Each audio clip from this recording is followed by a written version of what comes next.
అందరూ దేవుని స్తుతిద్దాం, దేవుని స్తుతిద్దాం, దేవుని గణపరుద్దాం, ఆయనను మహిమపరుద్దాం. స్తోత్రం స్తోత్రం స్తోత్రం స్తోత్రం స్తోత్రం స్తోత్రం స్తోత్రం స్తోత్రం స్తోత్రం స్తోత్రం స్తోత్రం స్తోత్రం స్తోత్రం. గొప్ప దేవుడా, ఆశ్చర్యకరుడా, ఆలోచనకర్త, నీ కొందనాలు స్తోత్రాలు చెల్లిస్తున్నానయ్యా.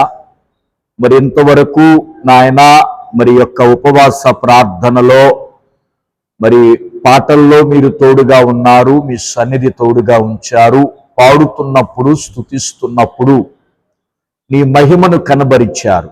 పాడి స్తుతించినప్పుడు దూత గణాలు మా మధ్యలోకి వచ్చి మాతో కలిసి పాడి స్తుతిస్తున్నప్పుడు ఈ ఆలయం అంతా నీ మహిమ చేత నింపావు. అవునయ్యా, మా హృదయాలన్నీ నీ ఆత్మ చేత నింపి పరవశించి పాడటానికి కృపనిచ్చిన దేవానికి స్తోత్రాలు తెలియచేస్తూ మరి 10 గంటల నుంచి ఇంతవరకు నీ బిడ్డలు ప్రార్థనలో ఏకీభవించారు, ప్రార్థనలు చేశారయ్యా. ప్రతి బిడ్డ చేసిన ప్రార్థన దేవుడు ఆలకించునుగాక, అంగీకరించునుగాక. ఏ బిడ్డ ప్రార్థన వృధాగా పోకూడదయ్యా, వృధాగా పోకూడదు తండ్రి. ఇక్కడ నిమిత్తమే, ఇక్కడ ఉన్నవారి నిమిత్తమే కాదు, మరి ఈ గ్రామంలో కానీ బయట ఎంతమంది అయితే మాతో కలిసి గృహాలలో మందిరానికి రాలేని పక్షములో గృహాలలో ఉండి ప్రార్థిస్తున్నారో వాళ్ళందరి ప్రార్థనలు కూడా దేవుడు ఆలకించునుగాక. వందనాలు స్తోత్రాలు తెలియచేస్తూ ఇప్పుడు నాయన నీ శ్రేష్టమైన మాటలు, నీ దివ్యమైన మాటలు అయ్యా, ఆది యందు ఉన్న నీ మాటలు, ఆ మాట వాక్యమై ఉన్న మాట ప్రభువానికి స్తోత్రాలు. ఆ మాటే జీవంగల మాట, సత్యవంతమైన మాట తండ్రి. అట్టి జీవంగల నీ మాట ధ్యానిస్తూ ఉండగా సహాయం చేయమని ప్రార్థిస్తున్నాను తండ్రి. నీ నామానికి వందనాలు అయ్యా. దేన సేవకుడినైన నన్ను మీ హస్తాలకు అప్పగించుకుంటూ మీ ఆత్మ చేత, మీ జ్ఞానము చేత నింపమని ప్రార్థిస్తున్నాను. ఈ శుక్రవారం ఉపవాస దినం ఎంతమంది అయితే ఉపవాసం ఉండి ఇక్కడ ప్రార్థించారో వీళ్ళ కొరకు, ఇంకా మరి యూట్యూబ్ ద్వారా ఎంతమంది ఛానల్ ద్వారా నీ వాక్యం వినుటకు లైవ్లో సిద్ధపడుతున్నారో ప్రతి ఒక్కరి నిమిత్తం నేను ప్రార్థిస్తున్నాను తండ్రి. నీ పాదాలు వందనాలు. అందరితో మీరు మాట్లాడండి, సహాయం చేయమని. ఎవరెవరు ఏ బాధలో ఉన్నారో, కష్టంలో ఉన్నారో, శోధనలో ఉన్నారో, ఇరుకులో ఉన్నారో, ఇబ్బందుల్లో ఉన్నారో వాళ్ళతో వాక్యము ద్వారా మీరే మాట్లాడి బలపరించి ఆదరించి స్థిరపరచమని అయ్యా. నీ వాక్యం వినేటప్పుడు వినే చెవి, గ్రహించే మనస్సాక్షి, గైకొనే జీవితాన్ని పగటి కాలంలో మాకందరికి దయచేసి మహిమ పొందుకోమని క్రీస్తు నామములో అడుగుతున్నాము తండ్రి. ఆమేన్. హల్లెలూయా, హల్లెలూయా, హల్లెలూయా.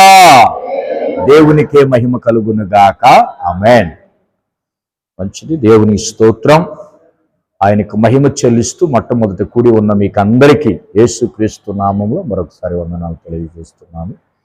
దేవుని సన్నిధిలో పోయిన శుక్రవారం నుంచి ఈ శుక్రవారం వరకు అందరూ ఎట్లాగున్నారు అమ్మా? ప్రతి ఒక్కళ్ళు అమ్మా వివాహాలు బాగా జరిగినాయి, అంతే కదా? వివాహాలు బాగా జరిగినాయి. గృహప్రవేశాలు కూడా చక్కగా పోయిన వారంలో వివాహాలు, గృహప్రవేశాలు మరి చక్కగా దేవుడు జరిగించినందుకు ఒక్కసారి మనం అందరం మనస్ఫూర్తిగా దేవుని స్తుతిద్దామా? ప్రభు చేసిన మేళ్లకు దేవునికి స్తోత్రాలు చెల్లిద్దాం. జరిగించిన గృహప్రవేశాలు, జరిగించిన వివాహాల కొరకు, ప్రభు ఇచ్చిన ఆరోగ్యం కొరకు, ప్రభు ఇచ్చిన ఆయుష్ కొరకు స్తోత్రం చెల్లిద్దామా? హల్లెలూయా, హల్లెలూయా. దేవునికే మహిమ కలుగునుగాక. ఆమేన్. మంచిది ప్రియ దేవుని పిల్లలారా, దేవుని సన్నిధిలో ఆయన నమ్మదగిన దేవుడు.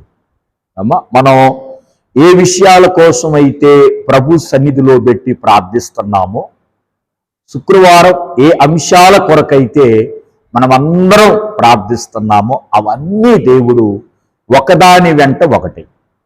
అమ్మా, మనం తొందరపడతాం, దేవుడు తొందరపడడు. ఆయన పడతాడా?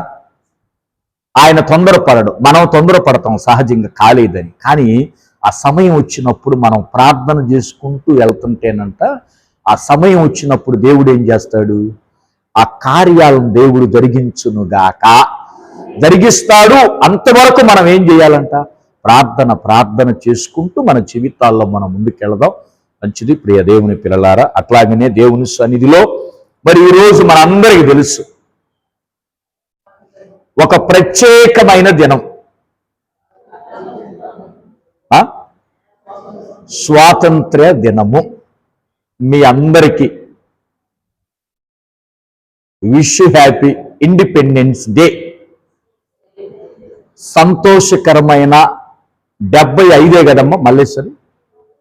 77 70 కరెక్టేనా? 79వ స్వాతంత్ర వేడుక శుభాకాంక్షలు మీకందరికి తెలియజేస్తున్నాను. మీకే కాదు, యూట్యూబ్ ఛానల్ చూస్తున్న మీకందరికీ కూడా మరి గణతంత్ర శుభాకాంక్షలు నేను మనస్ఫూర్తిగా యెరూషలేము సంఘము తరపున, మినిస్ట్రీ తరపున, కుటుంబ పక్షాన అందరికి తెలియజేస్తున్నాను దేవుని సన్నిధిలో. ప్రియమైన దేవుని పిల్లలారా, ఈరోజు సంతోషకరమైన సమయం. ఈరోజు మీరు ఎక్కడైనా ఎర్రకోట మీద, ఢిల్లీలో ఎర్రకోట మీద జెండా ఎగరవేశారు. ప్రతి కలెక్టర్ ఆఫీసులో కానీ, ప్రతి ఎంఆర్ఓ ఆఫీసులో కానీ, ప్రతి స్థలములో చూడండి, కుల మత భేదం అనేది ఈరోజు లేదు. ఎవరైనా మనమందరం భారతీయులమే. ఎవరం మనం? అందరూ అనండి, ఎవరవయ్యా నీవు? నేను భారతీయుడిని, ఐ ఆమ్ ద ఇండియన్, నేను భారతీయుడిని అంటాం మనం. అంటే మనం అందరం భారతదేశంలో ఉన్న వాళ్ళం. మనం మతం ఏదైనా, కులం ఏదైనా, వర్గం ఏదైనా, ప్రాంతం ఏదైనా, రాష్ట్రం ఏదైనా, మనమందరం చెప్పవలసిన మాట ఏంటో తెలుసా? మనమందరం భారతీయులము. అందరూ అనండి, ఎవరు? మనం అందరం భారతీయులు. ఈరోజు జెండా రెపరెపలాడతా ఎంత సంతోషంగా చాక్లెట్లు, స్వీటు, హాటు పంచుకుంటూ ఎందుకు ఇంత సంతోషంగా మరి ఉందంటే, వాస్తవానికి 79 సంవత్సరాల క్రితంలో మనందరికీ తెలుసు స్టోరీ.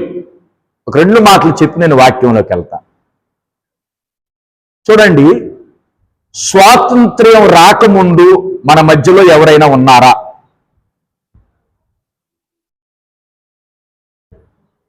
అర్థం కాల మీకు?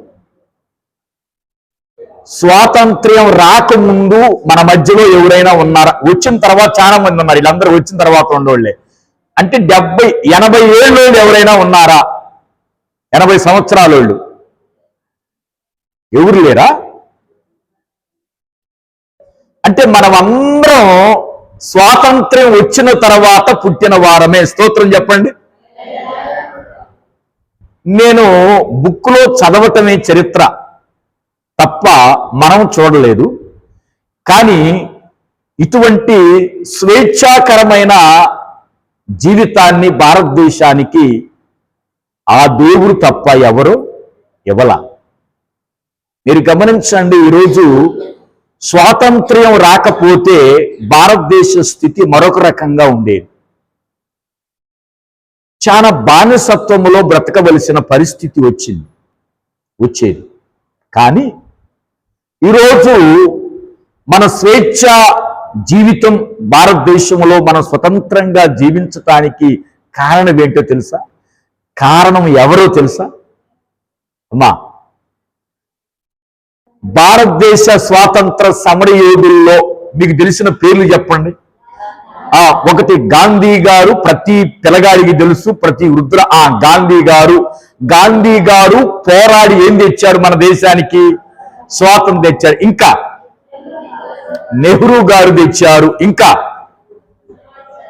సుభాష్ చంద్రబోస్ గారు తెచ్చారు, మంచి నాయకుడు. ఇంకా వెరీ గుడ్, అల్లూరి సీతారామరాజు గారు తెచ్చారు. ఇంకా పొట్టి శ్రీరాములు గారు. ఇంకా Jhansi Bai, lady victory, lady Rani Jhansi Bai, Sardar Vallabhbhai Patel. ఇంకా మనం చెప్పుకుంటా పోతే చాలా మంది నాయకులు వాళ్ళు ప్రాణాలు కోల్పోతే వాళ్ళ జీవితాలు త్యాగం చేసి బ్రిటిష్ వాళ్ళకు వ్యతిరేకంగా పోరాడి మా దేశానికి స్వాతంత్ర్యం కావాలి, మా దేశానికి స్వాతంత్ర్యం కావాలి, మా దేశానికి స్వాతంత్ర్యం కావాలి, మీరు మమ్మల్ని చంపండి, కానీ మా వెనకున్న ప్రజలకి స్వాతంత్ర్యం కావాలి, మా దేశాన్ని విడిచి వెళ్ళండి అని వాళ్ళు సత్యాగ్రహం చేశారు, పోరాటం చేశారు. ఈ పోరాటంలో ఎంతమంది బలయ్యారు? ఏమా చెప్పగలరా ఎవరైనా? అమ్మా, ఎంతమంది బలయ్యారు? ఎంతమంది ప్రాణాలను కోల్పోయారు? ఎంతమంది కుటుంబాలను కోల్పోయారని మనం చెప్పుకొస్తే చాలా మంది ఉన్నారు. కానీ ఈరోజు వాళ్ళ త్యాగ ఫలితమే మనం భారతదేశంలో స్వేచ్ఛగా ఒక ప్రజాస్వామ్యాన్ని రన్ చేస్తూ స్వేచ్ఛగా బ్రతుకుతున్నామంటే వాళ్ళు రక్తము ఓర్చినటువంటి త్యాగమే ఈరోజు ఫలితం. ఒక్కసారి చప్పట్లు కొడదాం వాళ్ళకి గట్టిగా. మనం అందరం ఒక్కసారి సాల్దు గట్టిగా చప్పట్లు కొట్టారు ప్రభు సన్నిధిలో. నిజంగా ఎంతగా వాళ్ళు త్యాగం చేస్తే ఈరోజు మనం క్షేమంగా ఉన్నామంటే చాలా సంతోషం అమ్మా. అయితే ఈ స్వాతంత్రం ఎంతకాలం ఉంటుంది? 79, అది వచ్చే ఏడు 80. ఆ తర్వాత మనం గతించిపోతాం. ఈ భారతదేశం గతించిపోయింది, సమస్త లోకం గతించిపోతుంది, ఈ స్వాతంత్ర్యాలు గతించిపోతాం.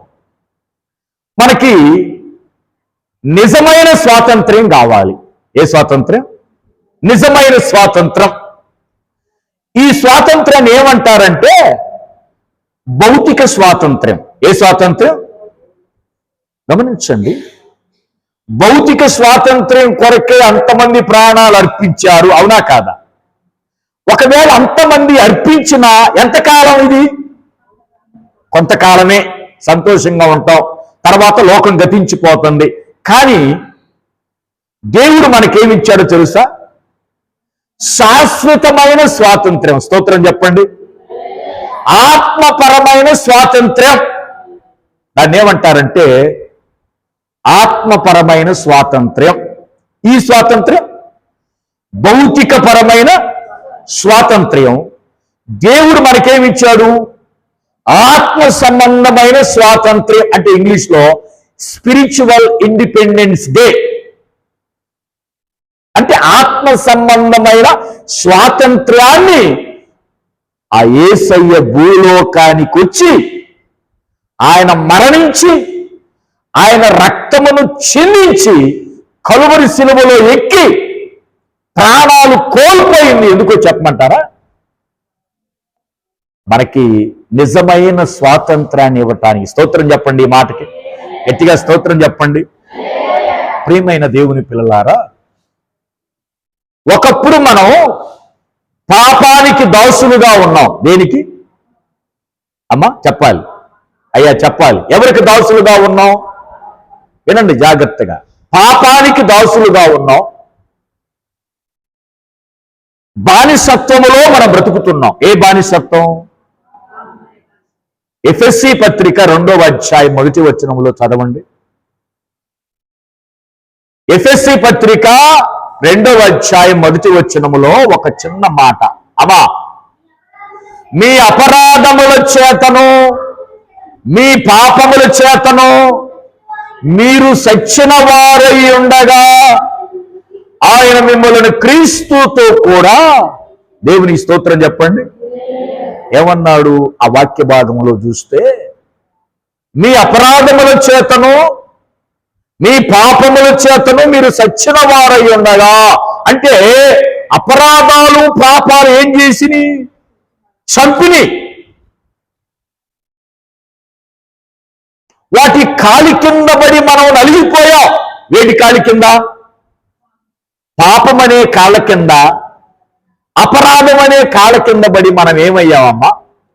చెప్పాలి. మనం ఏమయ్యాం? చనిపోయాం. ప్రియమైన దేవుని పిల్లలారా, దేవుని సన్నిధిలో మనం జాగ్రత్తగా గమనిస్తే దేవుని వాక్యాన్ని, ఈ లోక సంబంధంగా ఒక బానిసత్వంలో మనం బ్రతుకుతున్నాం, ఒక బానిసలుగా మనం ఉన్నాం, పాపానికి బానిసలుగా మనం ఉన్నాం. చూడండి, మనం కుమారులము కాదు. ఇంతకు ముందు ఎవరం కావమ్మా? మనము కుమారులము కాము. ఎవరమయ్యా మనం? దాసులమే. దేనికి దాసులు? పాపానికి దాసులు. ఒకసారి దేవుని వాక్యం చూడండి, యోహాను సువార్త 8వ అధ్యాయాన్ని మనము చూద్దాం. యోహాను సువార్త 8వ అధ్యాయాన్ని మనము చూద్దాం. 34వ వచనము చూడండి. 34వ వచనము చూడండి. అందుకు యేసు, పాపము చేయు ప్రతి వాడును పాపమునకు దాసుడని మీతో నిశ్చయముగా, దేవునికి స్తోత్రం చెప్పండి. అంటే పాపము చేయు ప్రతి వాడు దేనికి దాసుడు? అమ్మ, అందరూ నాకల్లి చూడండి ఒకసారి, అందరూ నాకల్లి చూడండి. పాపము చేయు ప్రతి వాడు దేనికి దాసుడు?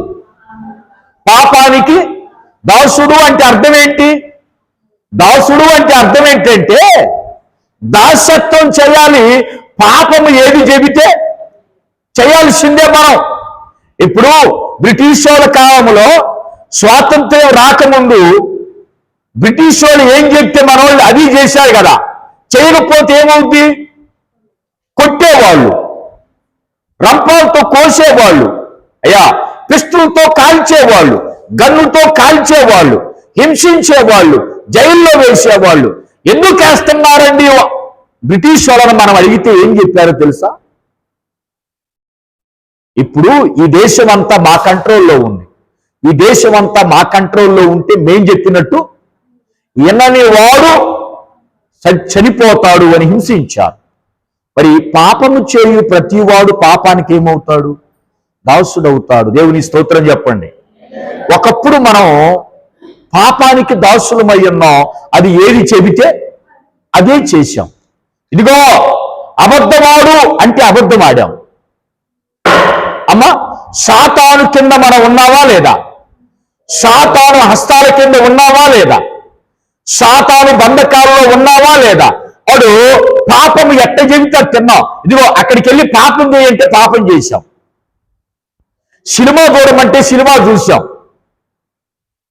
నాటికలు చూడమంటే నాటికలు చూసాం. బూతులు మాట్లాడాం, సరస్వతులు మాట్లాడాం. విగ్రహారాధన చేయమంటే విగ్రహారాధన చేశాం. ఎందుకని? మనం ఏం చేస్తున్నామో మనకు తెలియదప్పుడు. మనం నడిపిస్తుంది మనం కాదు. మనం నడిపిస్తుంది ఏంటో చెప్పండి? పాపం నడిపిస్తూ ఉన్నంత కాలం అది చెప్పినట్టు మనం చేశాం. అప్పుడు మనం ఏమై ఉన్నామంట? మనం ఏమై ఉన్నాము? 35వ వచనం చూడండి. మనం ఏమై ఉన్నాం? దాసుడు ఎల్లప్పుడూ ఇంటిలో నివాసము చేయుడు, కుమారుడు ఎల్లప్పుడూ నివాసము. దేవునికి స్తోత్రం చెప్పండి. దేవునికి స్తోత్రం చెప్పండి. దాసుడు ఇంట్లో ఉంటాడా, బయట ఉంటాడా? మీరు అమ్మా, దాసులు అంటే ఎవరు? సరే, జీతగాళ్ళు అనుకుందాం. జీతగాళ్ళు. ఇప్పుడు జీతగాళ్ళు ఎక్కడుంటారండి? డైరెక్ట్ గా వంటగదిలోకి వస్తారా? గేటు మీదే వరండాలో కూర్చుంటారా? ఎందుకని అక్కడ కూర్చోబెడతారు జీతగాళ్ళని? జీతగాడండి మన కుమారుడు కాదు కదా, మన రక్త సంబంధి కాదు కదా, మన వంశము కాదు కదా. ఎక్కడి నుంచో వచ్చాడు. జీతానికి వచ్చాడు, జీతం ఇస్తున్నాం, అన్నం పెడుతున్నాం, గేదెలు కాస్తున్నాడు, గడ్డి కోస్తున్నాడు, అక్కడే ఉండాలి. అదే కుమారుణ్ణి చెప్పండి, ఎక్కడ కూర్చోబెట్టుకుంటాం కుమారుణ్ణి? ఇప్పుడు నీ సొంత గర్భాన పుట్టాడు నీ బిడ్డను, నువ్వు ఎక్కడ కూర్చోబెట్టుకుంటావు? ఇంట్లో తీసుకెళ్ళి పక్కన కూర్చోబెట్టుకొని వాడికి ఏం కావాలో జాగ్రత్తగా, వాడి మంచం మీద కూర్చుంటే మంచం కింద కూర్చొని అద్దిన్నానా ఇద్దిన్నానా అద్దిన్నానా పెత్తనమంతా కుమారుడికి ఇస్తావా లేదా? స్తోత్రం చెప్పండి ఈ మాటకి. ఇక్కడ రెండే రెండు పదాలు ఉన్నాయి, దాసులు కుమారులు. అందరూ అనండి, దాసులు కుమారులు. ఒకప్పుడు మనం దేనికి దాసులుని? పాపానికి దాసులుగా ఉన్న మనల్ని యేసుక్రీస్తు వారు లోకానికి వచ్చి ఆయన వస్తూ ఏం తెచ్చాడంటే పాపము నుంచి విడిపించగలిగిన ఒక ఆయుధాన్ని తెచ్చాడు ఆయన. దేవునికి స్తోత్రం, దేవునికి స్తోత్రం. ఏంటి ఆయుధం? జాగ్రత్తగా మనం గమనిస్తే, ప్రియమైన దేవుని పిల్లలారా, జాగ్రత్తగా మనం గమనిస్తే 36వ వచనం చూడండి. కుమారుడు మిమ్మును స్వతంత్రులుగా చేసిన ఎడల మీరు నిజముగా స్వతంత్రులై ఉందురు. దేవుని స్తోత్రం చెప్పండి. ఇప్పుడు దాసుడు కుమారుడు కావాలని పరలోకములో ఉన్న తండ్రి ఎక్కడికి వచ్చాడు? భూలోకానికి వచ్చాడు. ఒకవేళ ఆయన భూలోకానికి రాకపోతే ప్రభు అయిన యేసుక్రీస్తు వారు ఈ దాసుడు బతికినంత కాలం దాసుడుగానే ఉంటాడు. మనల్ని విడిపించటానికి, బానిసత్వములో ఉన్న మనల్ని విడిపించటానికి ఆయన ఏం చేశాడో తెలుసా? పరలోకాన్ని కూడా విడిచిపెట్టి, ఫిలిప్పీ పత్రిక 2వ అధ్యాయంలో ఉంటుంది, సింహాసనాన్ని విడిచిపెట్టాడంట, పరలోక భాగ్యాన్ని విడిచిపెట్టాడంట, దూతలు ఆరాధించే ఆరాధన కూడా విడిచిపెట్టి ఎక్కడికి వచ్చాడు? రిక్తుడుగా మన మధ్యలోకి వచ్చాడు మనల్ని విడిపించటానికి. దేవునికి మహిమ కలుగునుగాక. ఏ విధంగా మనల్ని విడిపించాడు అని చూస్తే 31వ వచనం చూడండి. ఏ విధంగా విడిపించాడు? కాబట్టి యేసు తనను నమ్మిన యూదులతో, మీరు నా వాక్యమందు నిలిచిన వారైతే నిజముగా నాకు శిష్యులై ఉండి సత్యమును గ్రహించెదరు. అప్పుడు సత్యం మిమ్ములను స్వతంత్రులుగా చేయునని చెప్పగా, దేవుని స్తోత్రం చెప్పండి. హల్లెలూయా. యేసయ్యకు మహిమ కలుగునుగాక. ఏమన్నాడో తెలుసా? నా వాక్యమందు మీరు నిలిచిన వారైతే నిజముగా నాకు శిష్యులై ఉంటారు. ఆ వాక్యం మిమ్మల్ని ఏం చేస్తుందో తెలుసా? స్వతంత్రులుగా చేస్తుంది. ఆ వాక్యము స్వతంత్రులుగా చేస్తుంది. ఏ వాక్యము? ఆదియందు ఏ వాక్యం ఉండెనో, అర్థమవుతుందా? ఆదియందు ఏ వాక్యం ఉంది? యోహాను సువార్త 1వ అధ్యాయం 1వ వచనం చూడకుండా చెప్పండి. ఆదియందు వాక్యం ఉండెను, వాక్యము దేవుని వద్ద ఉండెను, వాక్యమే 14వ వచనం. ఆ వాక్యము శరీరధారి అయి కృపా సత్య సంపూర్ణుడిగా మన మధ్య నివసించెను. దేవుని స్తోత్రం చెప్పండి. ఏ వాక్యము? ఆదియందు ఉన్న వాక్యము, ఆదిలో ఉన్న వాక్యము భూలోకానికి వచ్చింది. ఆ వాక్యము ఏమి ధరించుకొని వచ్చిందంటే శరీరాన్ని ధరించుకొని వచ్చింది.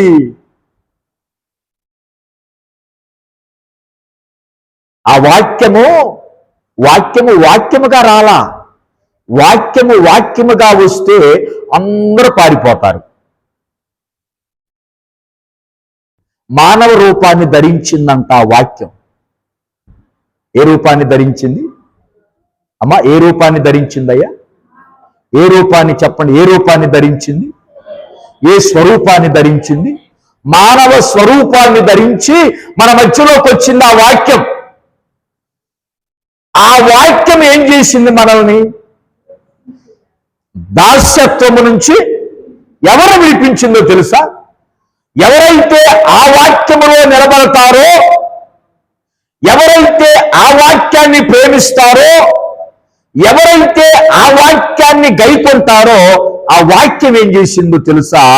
మనల్ని స్వతంత్రులుగా చేసింది. యేసయ్యకు మహిమ కలుగునుగాక. ప్రియమైన దేవుని పిల్లలారా, ఒకప్పుడు బానిసత్వంలో ఉన్నాం, ఒకప్పుడు దిగులుగా ఉన్నాం, ఒకప్పుడు శోధనలో ఉన్నాం, ఒకప్పుడు బానిసత్వంలో బ్రగ్గిపోతున్న మనల్ని ఆయన వచ్చి ఏం చేశాడో తెలుసా? బానిసత్వం నుంచి విడిపించాడు. దాసులుగా ఉన్నాం, అప్పు చేశాం. ఆడేమంటున్నాడు? అప్పు ఇచ్చినాడు, నా అప్పు తీరిందాకా నువ్వు బాగోకు, నాకు బానిసత్వం చేయి, నాకు ఊడిగం చేయి, నాకు జీతం చేయి, నాకు జీతగాడిగా ఉండు అంటున్నాడు. ఈ జీతానికి ఉన్న వ్యక్తి ఏమని ఎదురు చూస్తున్నాడు? నన్ను ఎవరైనా విడిపించే వాళ్ళు ఉంటారేమో, నా నా అప్పు గట్టి ఎవరైనా నన్ను విడిపిస్తారేమో, ఎవరైనా వస్తారేమో అని ఎదురు చూస్తా ఉన్నారు. మెస్సయ్య రానే వచ్చి, ఇప్పుడు మెస్సయ్య వచ్చి ఏం చేశాడంటే అడిగాడు పాపాన్ని, ఎంత తప్పు ఉంది, నా బిడ్డ ఎంత తప్పు ఉన్నాడు, ఇదిగో ఎంత తప్పుందయ్యా, నువ్వు గడతావా? నేను గడతా. మరి నీ దగ్గర కూడా ధనం లేదు కదా, నువ్వు ఎట్లా గడతావన్నాడంట. అప్పుడు యేసయ్య అన్నాడు, ధనం లేకపోవచ్చు, నా సమస్త రక్తము ధారపోస్తా. ఒకసారి చెప్పలేకూడదాం. ఎవరి కోసం? నా బిడ్డను విడిపించటానికి నీ అప్పెంతుందో చెప్పు, నా రక్తమును చిందించి చెమట రక్తంగా మార్చి నా జీవాన్ని తాకట్టు పెట్టైనా సరే, నా తల తాకట్టు పెట్టైనా సరే నీ అప్పు తీరుస్తానని అన్నాడు. కొలస్సీ పత్రిక 2వ అధ్యాయంలో అంటాడు, చదవండి. మన అప్పు తీర్చాడు, సిలువలో అప్పు తీర్చాడు. చూద్దాం కొలస్సీ పత్రిక ఒకసారి చూద్దాం. బైబిల్స్ ఉన్నవారు ఆ కొలస్సీ పత్రికలోనికి మనం వద్దాం. కొలస్సీ 2వ అధ్యాయం చూడండి. కొలస్సీ 2వ అధ్యాయం, కొలస్సీలకు రాసిన పత్రిక 2వ అధ్యాయంలో 2వ అధ్యాయం తీశారా అందరూ? అమ్మా 13వ వచనం చూడండి. మరియు అపరాధముల వలనను శరీరమందు సున్నతి పొందక ఉండుట వలనను మీరు మృతులై ఉండగా దేవుడు వ్రాతరూపకమైన ఆజ్ఞల వలన మన మీద రుణముగాను మనకు విరోధముగాను ఉండిన పత్రమును మేకులతో శిలువకు కొట్టి దాని మీద చేవ్రాతను తుడిసివేసి మనకు అడ్డము లేకుండా దానిని ఎత్తివేసి మన అపరాధములన్నిటినీ క్షమించి ఆయనతో కూడా మిమ్మను జీవింపచేసెను. ఒక్కసారి మాటకి స్తోత్రం చెప్పండి, గట్టిగా స్తోత్రం చెప్పండి, ఇంకొకసారి స్తోత్రం చెప్పండి. యేసయ్యకు మహిమ కలుగునుగాక. ఆయన వచ్చి ఏం చేశాడు?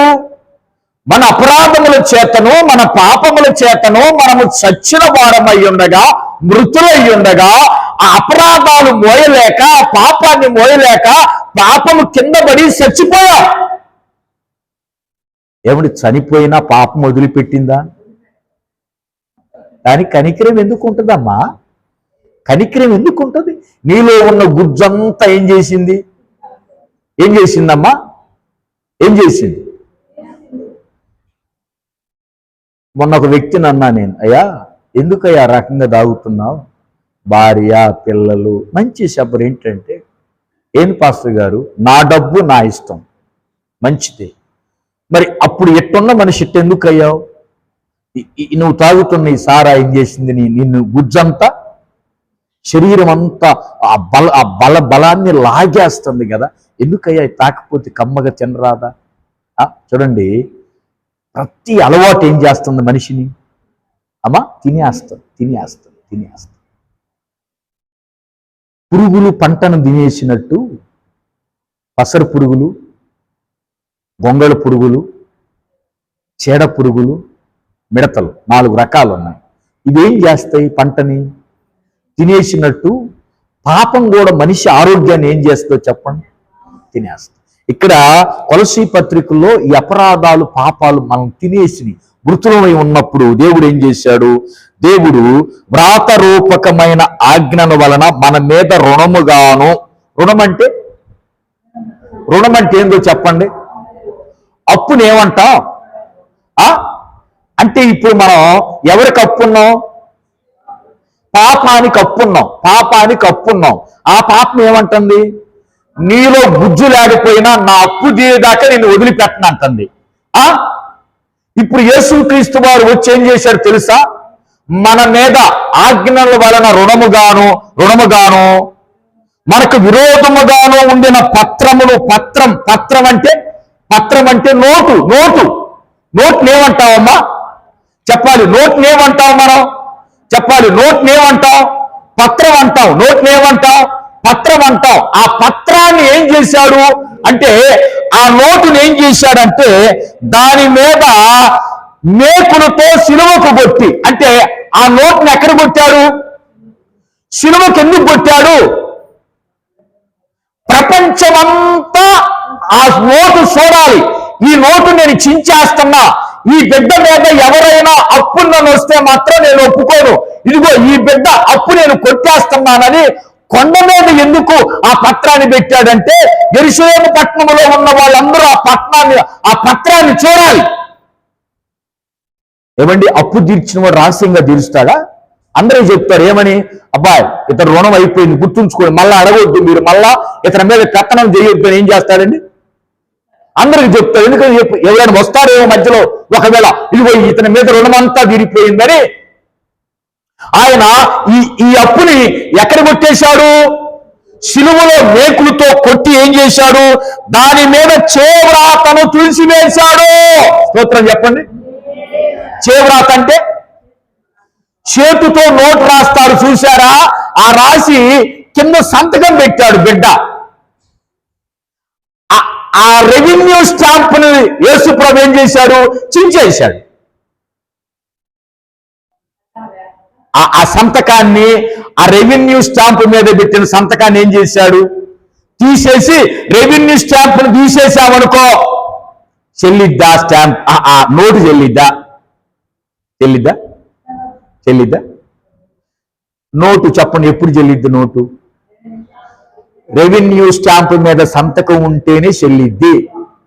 రెవెన్యూ స్టాంప్ మీద సంతకం లేకపోతే నువ్వు కోర్టు పో, సుప్రీం కోర్టు పో, ప్రపంచ కోర్టు పో, అమెరికాకు పో, లండన్ పో, ఆ నోటు చెల్లిద్దా? ఇప్పుడు యేసుక్రీస్తు వారు వచ్చి ఏం చేశారు? ఆ చేవ్రాతను, ఆ నోటు మీద అప్పు ఉన్న భారాన్ని మొత్తం తుడిసివేసి ఏం చేశాడమ్మా? మనకు అడ్డం లేకుండా అంటే ఇక ఆ నోటు పొద్దుగూకులు నువ్వు చూడకుండా, ఇప్పుడు అప్పు తీర్చావు, నోటుని ఏం చేస్తామండి?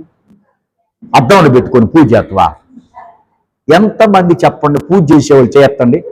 అప్పు తీసుకొని అది అడ్డం లేకుండా ఎత్తివేయకుండా పాస్టర్ గారు ఫ్రేమ్ కట్టించుకొని పెట్టుకున్న 5 లక్షలు అప్పు తీర్చాను కాబట్టి నోటుని చూస్తా ఉన్నారంటే ఏమో పిచ్చివాడా? నోటుని ఎవరు పెట్టుకునేది?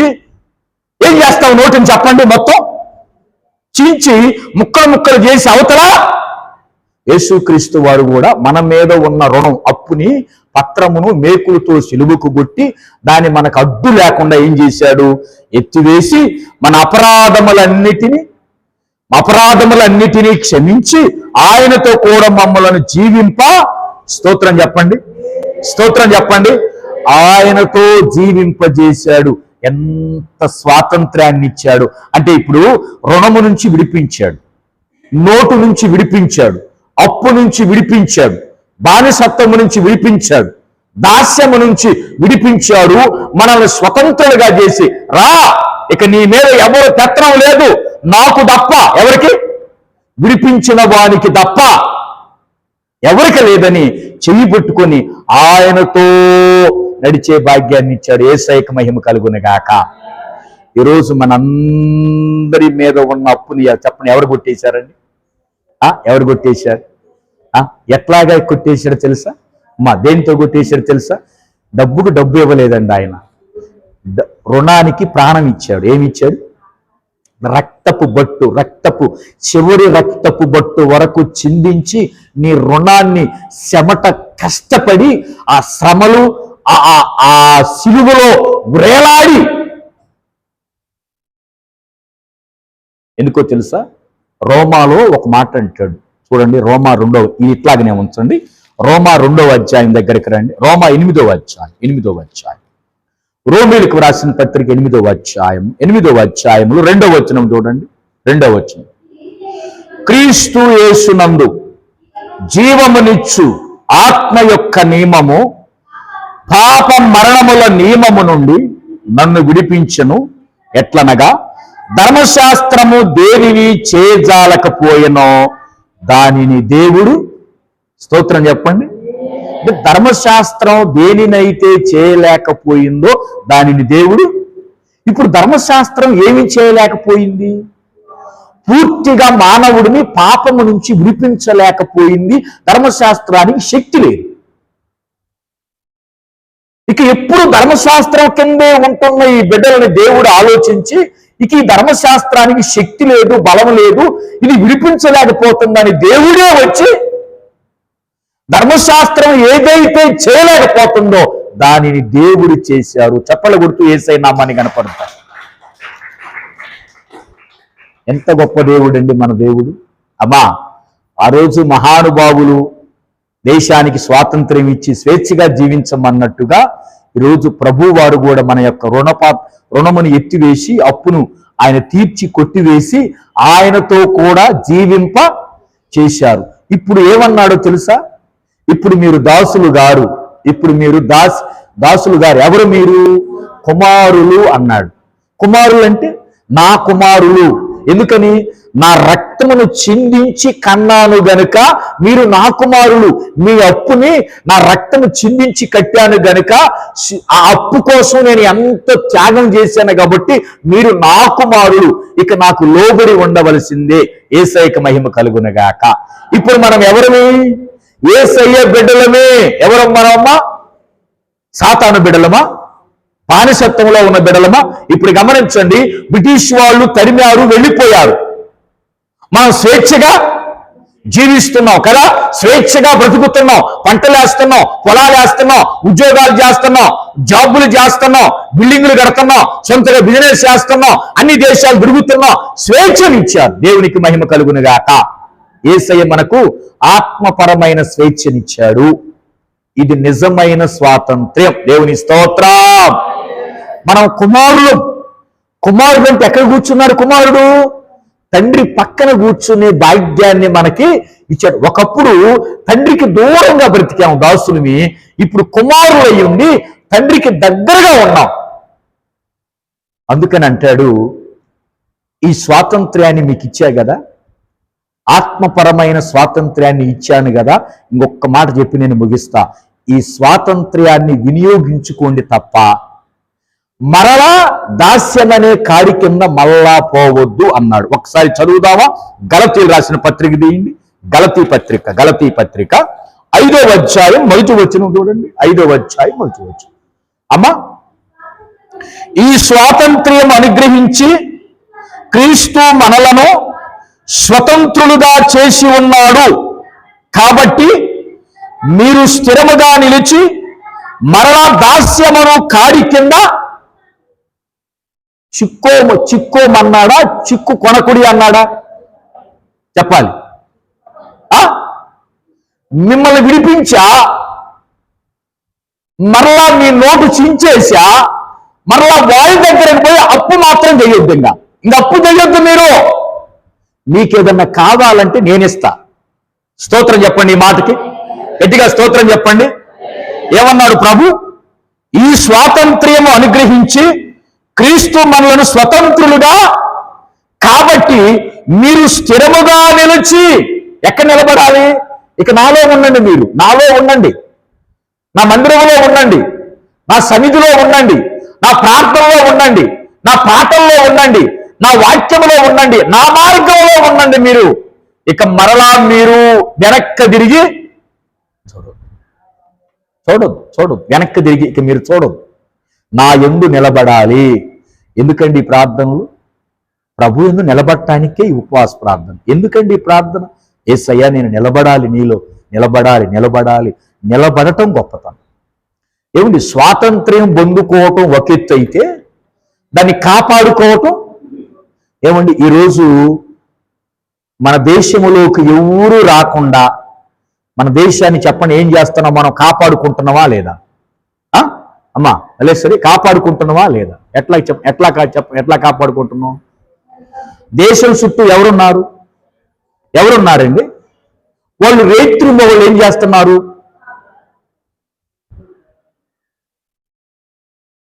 ఎందుకని చెప్పండి ఎట్లా ఉంటున్నారు? ఎవరు వస్తారో మన దేశం స్వేచ్ఛగా ఉండాలి, ఏ బ్రిటిష్, ఏ దేశస్థుడు, ఏ ఉగ్రవాది రాకూడదని మన దేశాన్ని, మన దేశ ప్రజలను కాపాడుకోవటానికి ఆర్మీ వాళ్ళు బోర్డర్ ఎప్పుడు కాపాడుకుంటున్నారు. వాళ్ళకి జీతాలు ఎంతో తెలుసా? లక్షల్లో ఉంటాయి. వాళ్ళ ఖర్చు ఎంతో తెలుసా? లక్షల్లో ఉంటాయి. అయినా కూడా భారతదేశాన్ని కాపాడాలనేటువంటి ఉద్దేశంతో రాజకీయ నాయకులు, ప్రధానమంత్రులు ఏం చేస్తున్నారు? వాళ్ళని పెంచి పోషిస్తున్నారు. యేసయ్యకు మహిమ కలుగునుగాక. దేవుడు ఏమన్నాడు? నీకు స్వాతంత్ర్యాన్ని ఇచ్చాను, ఆ స్వాతంత్ర్యాన్ని కాపాడుకో. స్వేచ్ఛనిచ్చాను కాపాడుకో, స్వేచ్ఛనిచ్చాను కాపాడుకో, స్వేచ్ఛనిచ్చాను కాపాడుకో, స్వేచ్ఛనిచ్చాను కాపాడుకో. మరలా దాస్యం అనే కాడి కింద ఇకపోవద్దు. ఈరోజు ప్రియ దేవుని పిల్లలారా, దేవుడు మనకి స్వాతంత్ర్యాన్ని, ఇండిపెండెంట్గా స్వతంత్రంగా నువ్వు జీవించడానికి, యేసయ్య కుమారుడుగా నువ్వు జీవించడానికి, యేసయ్య కుడిపార్శ్వమున కూర్చొని నా తండ్రిని చూసే భాగ్యాన్ని ఇచ్చాడు గనుక దయచేసి మనలో ఎవరు మళ్ళా పాపమనే దాసుడుగా వెళ్ళకూడదు, పాపం జోలికి వెళ్ళకూడదు. ఆ కాడి దేవుడు ఏం చేశాడు? విరిచివేశాడు. ఆ కాడి విరిచివేశాడు. ఆ పాపాన్ని విరిచివేశాడు. ఆ కాడి కింద ఏ కాడి? బానిసత్వం అనే కాడిని విరిచేసిన తర్వాత మరలా ఆ కాడి కిందకు పోవద్దు. దేవుడు ఏమన్నాడు తెలుసా? ఇంకొక కాడి ఎత్తుకోండి అన్నాడు. అమ్మ, ఆ కాడి ఎందుకు చదివి నేను ముగిస్తా. మత్తయి సువార్త 11:28 చదవండి. 28, 29. ఆ కాడి ఏంది? ఇప్పుడేమో పాపం అనే కాడి విరిచాడు. ఆ కాడి కిందకి వెళ్ళొద్దు అంటున్నాడు. నా కాడి కిందకి రమ్మంటున్నాడు. ఆయన కాడి ఎందుకు చూద్దాం మనం. నేను సాత్వికుడను, దీన మనసు గలవాడను కనుక. ఎవరి మీద? అమ్మా అందరూ అన్నాడు, ఎవరి మీద? మీ మీద నా కాడి ఎత్తుకొని నా వద్ద స్తోత్రం చెప్పండి. ఈ మాటకు ఒకసారి. కాడి అంటే అర్థం ఏంటమ్మా చెప్పండి. కాడి అంటే అర్థం ఏంటి? కాడి ఎంతమంది చూశారు? కాడిని చేయొద్దండి. కాడిని ఎంతమంది చూశారు? మీరందరూ కాడిని చూడలేదా? ఎద్దుల మీద వేస్తారే, దున్నపోతుల మీద వేస్తారే కాడమ్మా. అరకదోలుతారు. అరకదోలు ఏమంటారు? ఎద్దుల మీద వేసేదాన్ని కాడి. ఆ కాడి ఏం చేస్తుందంటే వాళ్ళ మీద, భుజాల మీద, ఇట్లా భుజ స్కంధాల మీద, మెడ మీద వేసి అలవరుస్తూ ఉంటారు. ఆ కాడి అవి మోయాల్సిందే, ఆ కాడి కింద ఉండాల్సిందే. యేసయ్యకి మహిమ కలుగును గాక. ఫస్ట్ కాడేంది? పాపం అనే కాడి. ఇప్పుడు కాడేంది? సులువైన యేసయ్య కాడి. అందరూ అనండి, యేసయ్య కాడి ఎంతమందికి ఇష్టం? యేసయ్య కాడి అంటే ఎంతమందికి ఇష్టం? యేసయ్య కాడి. పద్మానికి ఇష్టం లేదా? కోటిరత్నం గారు నీకు ఇష్టం లేదా యేసయ్య కాడి అంటే? ఇప్పుడు పైకి ఎత్తండి, గట్టిగా గట్టిగా ఎత్తండి. యేసయ్య కాడి అంటే నాకు ఇష్టం అనండి. యేసయ్య అనండి నాకు ఇష్టం అని. ఎవరికి ఇష్టం? మనందరికి ఏమి ఇష్టమో తెలుసా? యేసయ్య కాడి అంటే ఇష్టం, యేసయ్య భారం అంటే ఇష్టం, యేసయ్య సేవ అంటే ఇష్టం, యేసయ్య సిలువ అంటే ఇష్టం, యేసయ్య ప్రార్థన అంటే ఇష్టం, యేసయ్య సన్నిధి అంటే ఇష్టం. భారతీయుల మీద బ్రిటిష్ వాళ్ళ కాడిపోయి ఎవరొచ్చింది? భారతీయుల మీద స్వేచ్ఛ అనే కాడి వచ్చింది గనుక మన మీద కూడా పాపమనే కాడి పోయి ఏ కాడి వచ్చింది? ఆయన కాడి ఎట్లాగుంది చదవండి. సులువుగాను. ఆ పాపం అనే కాడి ఏమో మొయ్యలేకపోతున్నాం అయ్యా. ఆ కాడి మొయ్యలేకపోతున్నాం. మరి ఈ కాడి ఎట్లాగుంటుంది? చాలా సులువుగా, చాలా తేలిగ్గా ఉంటుంది గనుక ఈరోజు అటువంటి స్వాతంత్ర్యాన్ని దేవుడు మనకిచ్చాడు. అటువంటి ఆత్మపరమైన స్వాతంత్ర్యాన్ని మనకి ఇచ్చాడు. ఎంత గొప్ప దేవుడు, జీవం గల దేవుడు. అమ్మా, ప్రతి సంవత్సరం చెప్పండి, గాంధీ గారికి, అమరవీరులకి ఏం చేస్తున్నారు? మల్లేశ్వరి ప్రతి సంవత్సరం ఏం చేస్తున్నారు? ప్రభుత్వం ఏం చేస్తున్నారు? ప్రతి సంవత్సరం ఏం చేస్తున్నారు? ఎందుకని చెప్పండి, ఎందుకు చేస్తున్నారు? అందరు ఇట్లాగానండి, అందరు ఇట్లాగానండి. ఎవరికి అంటున్నా? నాకు కాదు అనేది. స్వాతంత్ర్యం కోసం పోరాడిన అమరవీరుల కోసం ఇట్లాగా ప్రతి సంవత్సరం గుర్తుపెట్టుకుంటున్నాం కదా. ఎంతలో ఉండి అంతలో మాయమయ్యే అమరవీరుల కోసమే మనం అంతా సెల్యూట్ చేసేటప్పుడు శాశ్వతమైన స్వాతంత్ర్యం ఇచ్చిన దేవునికి మనం ఎన్ని స్తోత్రాలు చెప్పాలి, ఎంతగా స్తుతించాలి, ఎంతగా కనపరచాలి. ఈరోజు వాక్యం ఇచ్చిన ప్రియ దేవుని పిల్లలారా, ప్రభు ఇచ్చిన స్వాతంత్ర్యాన్ని గమనిస్తూ ప్రతిరోజు దేవునికి స్తోత్రం ప్రభువా, స్తోత్రం ప్రభు, విడిపించావు పాపం నుంచి, దాస్యం నుంచి అని మనం అందరం దేవుని స్తుతిస్తూ దేవుని కనపరుస్తూ ఉన్నాం. ఈరోజు మరి భారతదేశం కోసం చెప్పండి, ఏం చేద్దాం? మనం ప్రార్థన చేద్దాం. ఏం చేద్దాం? భారతదేశం బానిసలు వెళ్ళిపోయారు అంటే బ్రిటిష్ వాళ్ళ బానిసత్వం నుంచి భారతదేశాన్ని దేవుడు విడిపించాడు. అయితే భారతీయులు ఇంకొక బానిసత్వంలో ఉన్నారు. దేంట్లో? పాపమనే దాని నుంచి విడిపించేది ఎవరో తెలుసా? ప్రభువారు. గనుక ఆ ప్రభువారు భారతదేశానికి రక్షణ కావాలి, భారతదేశంలో ఉన్న ప్రతి బిడ్డకి ఆత్మీయ స్వాతంత్ర్యం రావాలని ఈరోజు మనం అందరం కూడా చివరి ప్రార్థనలో జ్ఞాపకం చేసుకుందాం. దేవుడి మాటలు దీవించునుగాక. ఆమేన్. హల్లెలూయా, హల్లెలూయా, హల్లెలూయా. దేవునికే మహిమ కలుగునుగాక. ఆమేన్.